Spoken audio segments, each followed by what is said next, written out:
All right, guys, I'm gonna make this real quick. Love spells. This is a very popular topic here on this app, okay?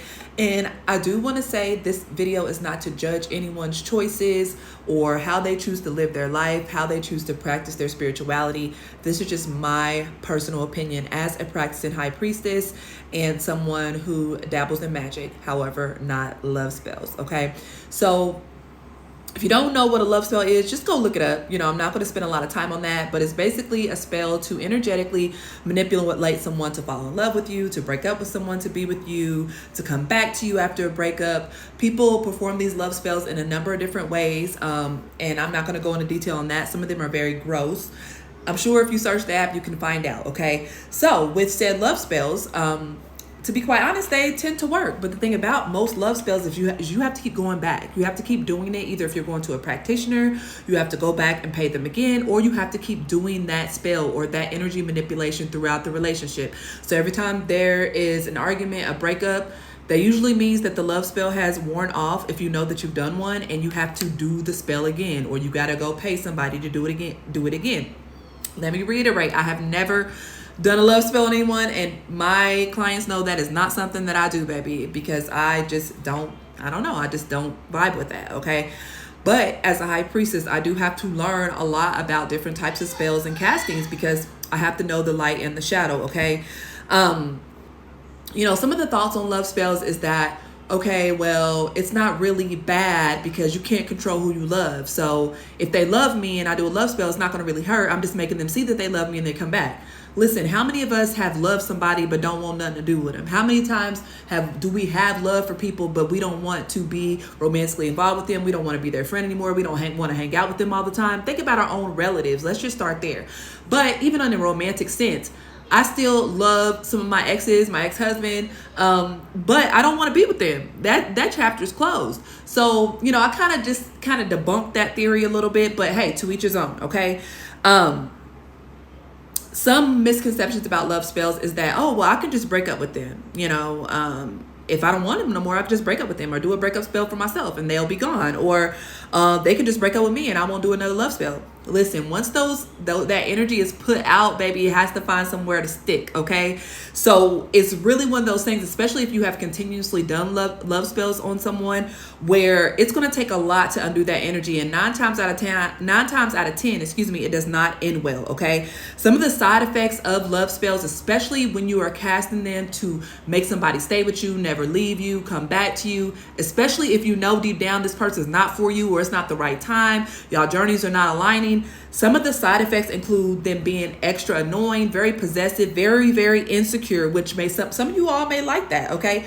But to a fault. These people, you can research it on the app that you're watching this from, can become possessive, show up people's job, verbally, mentally, and sometimes physically abuse people because they can't understand why they can't leave this person alone. Because in their mind, they're trapped because they know there's part of them on the inside like, I don't want to be in this relationship. I love this person, but I don't want to really be with them. This is not the energy I want to be in. But they're so frustrated because part of them can never leave that person alone that they act out the frustration on the very person that they are supposed to love and be with, okay?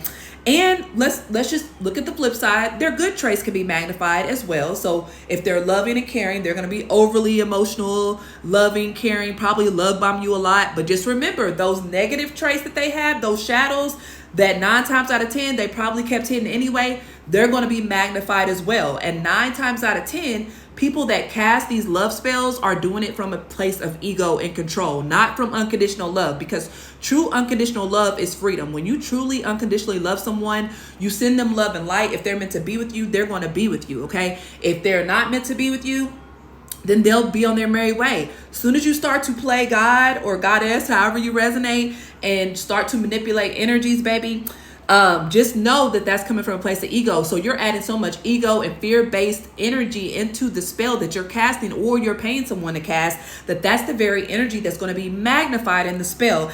And guys, believe it or not, I'm very, very, very, very sure, because I know, my gifts are very on point, please, this is not to trigger any DV survivor or anything like that, but Some of these people that have never had any history of violence and feel like they just snapped and hurt and beat their partner down, or worse, sometimes those are love spells gone wrong. And I hate to say that, but it's true, okay?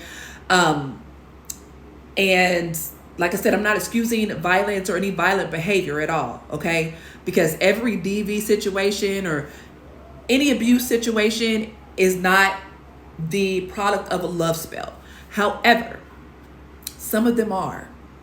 And, you know, y'all may not want to believe that. Hey, if you still want to move forward with your spell, go right ahead, okay? But I would just say, and thank you if you're still watching this video, before you decide to cast a love spell on someone or pay someone to do a casting, please love yourself first, okay? All that love that you want to give that person to make them stay and never leave you, give yourself that love, okay? Give yourself that care. And the more higher that you vibrate in the energy of self-love, the more you're going to align with your divine partner. Because oftentimes, if you have to cast a love spell on a baby to stay, they're not for you. I'm not saying if somebody breaks up, they're never coming back, but those that are meant to be with you will come back. Okay, they will, because you cannot stop what God ordained. However, the moment you start mixing in period blood, excuse me, but that's what one of the ways, and y'all know I'm not talking out my BUTT, okay, or any other ways to cast these spells, you are doing blood magic. You are doing things that some of y'all don't even know what you're doing, and you're awakening energies and entities that are very binding and they want to collect. So, I'm gonna leave it at that. Let me know if you guys have any love spell stories, if someone cast on you or you done one and it backfired, or if you done one and it worked.